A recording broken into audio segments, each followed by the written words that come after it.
मैं YouTube पर अपने इस चैनल पैरामीटर ऑफ लॉ में आपका हार्दिक स्वागत करता हूं। मित्रों, आज का इम्पोर्टेंट टॉपिक है लोक अदालत। लोक अदालत क्या होती है, इसकी क्या प्रक्रिया है, क्यों इसमें मामलों का निपटारा कराया जाना उचित और आवश्यक होगा, ये मैं आपको इस विषय पर बतलाता हूँ। मित्रों, लोक अदालत जो है ये एक ऐसा फोरम या मंच है जिसके अंतर्गत आपसी सहमति से मामलों को त्वरित प्रक्रिया द्वारा न्यायालय के समक्ष लोक अदालत के माध्यम से निपटाया जाता है, जिसमें जो केसेस न्यायालय में पेंडिंग है उन मामलों को लोक अदालत में रखा जाता है और इन मामलों में त्वरित गति से दोनों पक्षों की सहमति से निराकरण होता है। इसका उद्देश्य यह है कि आम जो अदालतें कार्य कर रही हैं उन सभी में ह्यूज बैकलॉग और बहुत सारे मामले पेंडिंग रहते हैं तथा न्यायिक प्रक्रिया जो भी है उसके तहत अनेक ऐसी परिस्थितियां होती हैं कि उन मामलों का त्वरित निराकरण नहीं होता है और नहीं हो पा रहा है। इसी कारण लोक अदालत के माध्यम से ये पंचायती राज व्यवस्था पर आधारित है। जैसे पंचायतें गांव में हुआ करती थी और उनमें दोनों पक्षों की सहमति से बहुत सारे मामलों का निपटारा कर दिया जाता था, उसी तर्ज पर गांधीवादी विचारधारा को अपनाते हुए ये लोक अदालत, जिसमें आपसी सौहार्द और भाईचारे से सहमति के आधार पर बहुत सारे मामलों का निपटारा कर दिया जाता है। अब लोक अदालत में के बारे में सुप्रीम कोर्ट ने ये कहा है कि न्याय व्यवस्था का एक बहुत पुराना स्वरूप है। पंचायतों में जैसे छोटे मामले आपसी स्वरूप से निपटते थे, यह व्यवस्था गांधी दर्शन पर आधारित है। इसमें कोई भी पक्ष ना तो विजयी होता है और ना ही किसी पक्ष की कोई हार होती है या पराजित होता है।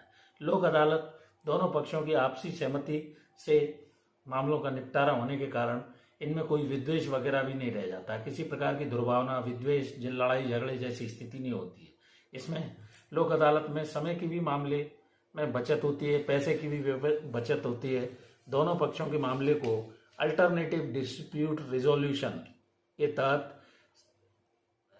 नोटिस भेजे जाते हैं। दोनों पक्ष वहाँ उपस्थित होते हैं अपने अधिवक्ता के माध्यम से। इसमें जो एक रिटायर कोई जज होता है, उसके अलावा एक कोई सामाजिक कार्यकर्ता, एक वकील आपका, इन तीन से ये बेंच इसकी बनाई जाती है और जो भी नियत पेशी अल्टरनेटिव डिस्प्यूट रिजोल्यूशन के नोटिस द्वारा दोनों पक्षों को सूचना दी जाती है, वो वहाँ उपस्थित होते हैं। और इसमें न्यायाधीश के समक्ष भी जो भी स्थिति है वो पक्षकार या उनका अधिवक्ता रख सकता है। लीगल सर्विसेज अथॉरिटी एक्ट 1987 के तहत, जिसे वैधानिक सेवा प्राधिकरण अधिनियम 1987, उसके तहत इस लोक अदालत का गठन होता है। 9 नवंबर 1995 से ये लागू हुई थी। सबसे पहली लोक अदालत 1982 में गुजरात में हुई थी, जो काफ़ी सफल रही। इसमें हर एक जगह, जैसे तालुक है, जिला स्तर है, राज्य स्तर है या माननीय उच्च न्यायालय है, माननीय उच्चतम न्यायालय है, इन सभी स्तरों पर जो भी प्रकरण इन न्यायालयों में लंबित हैं और वहाँ प्रकरणों की संख्या बहुत अधिक है, उनके स्पीडी डिस्पोजल के लिए ये लोक अदालतें समय समय पर करीब महीने में, 15 दिन में, जिस भी तरह की व्यवस्था होती है वो रखी जाती है, जिससे प्रकरणों का त्वरित निराकरण हो। इनमें एक न्यायाधीश प्राय रिटायर रहता है, 2 अन्य सदस्य, एक वकील और एक सामाजिक कार्यकर्ता रहता है। कंपाउंडेबल जो शमनी अपराध हैं, जैसे सीआरपीसी वगैरह में चोरी वगैरह के, इस तरह के शमनी जो भी अपराध हैं उनको रखा जाता है। सिविल केसेस भी इसमें रख लिए जाते हैं। जो मामलों में दोनों पक्षकार आपसी सहमति से बीच का कोई रास्ता निकाल कर सहमत हो जाते हैं आपसी सौहार्दपूर्ण वातावरण में, उनको भी लोक अदालत के तहत रखा जाता है। और सिविल कोर्ट की भांति इसके आदेश या डिक्री को वैधानिक अधिकारिता रहती है।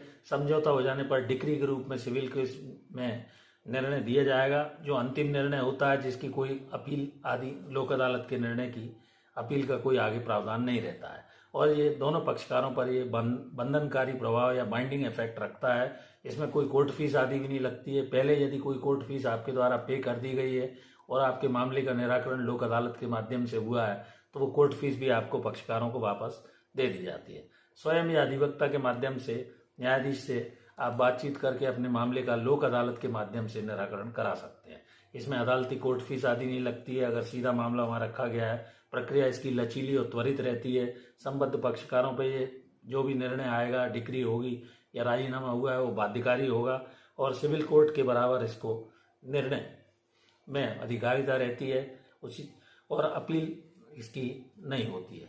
इस प्रकार त्वरित और शीघ्र न्याय आपसी सहमति से प्राप्त करने के लिए ये फोरम या मंच है जहां मामले लोक अदालत के माध्यम से निपटाए जाते हैं और इसमें शीघ्र सस्ता न्याय, काफ़ी लंबे समय से जो मामले लंबित हैं उनका निराकरण लोक अदालत के माध्यम से पक्षकार करा लेते हैं। इस प्रकार मैंने आपको लोक अदालत के बारे में बतलाया। यह तालुक स्तर पर भी हो सकती है, जिला स्तर पर हो सकती है, राज्य स्तर पर हो सकती है। छोटे छोटे विद्युत मंडल आदि के शिकायती, टेलीफोन के अन्य फोरम, तमाम जो विभागों में राजस्व आदि मामले हैं, सभी तरह की लोक अदालतें समय समय पर लगती रहती है, जिससे प्रकरणों का त्वरित निराकरण होता है और इसमें कोई भी पक्षकार विजयी या पराजित नहीं होता है। किसी तरह का विद्वेष नहीं रह जाता है। समय और खर्चे की भी बचत होती है। इन सभी व्यवस्थाओं को देखते हुए वर्तमान में लोक अदालत को लीगल सर्विसेज अथॉरिटीज एक्ट 1987 के तहत काफ़ी विधिक मान्यता देते हुए इनका प्रकरणों का निराकरण स्पीडी और त्वरित ढंग से हो, इस उद्देश्य से लोक अदालतें कार्य कर रही हैं। जैसा कि कहा गया है कि न्याय में देरी अर्थात न्याय नहीं होता है, ऐसा माना जाता है। तो त्वरित निराकरण के लिए प्रकरण के इन लोक अदालतों के माध्यम से जो भी पक्षकारों के मामले बरसों से लंबित हैं, वो आपसी सहमति से बीच का रास्ता निकालकर मिल बैठकर उन मामलों में कुछ थोड़ा बहुत ऊपर नीचे करके, चाहे वो कंपनसेशन के मामले हों, चाहे अन्य सिविल नेचर के हों, चाहे क्रिमिनल केसेस के हों, इनका निपटारा आप लोक अदालत के माध्यम से करा सकते हैं। मैंने लोक अदालत के बारे में सरल भाषा में आपको प्रावधानों को बतलाया। आशा करता हूं कि मेरा यह वीडियो आपको अच्छा लगा।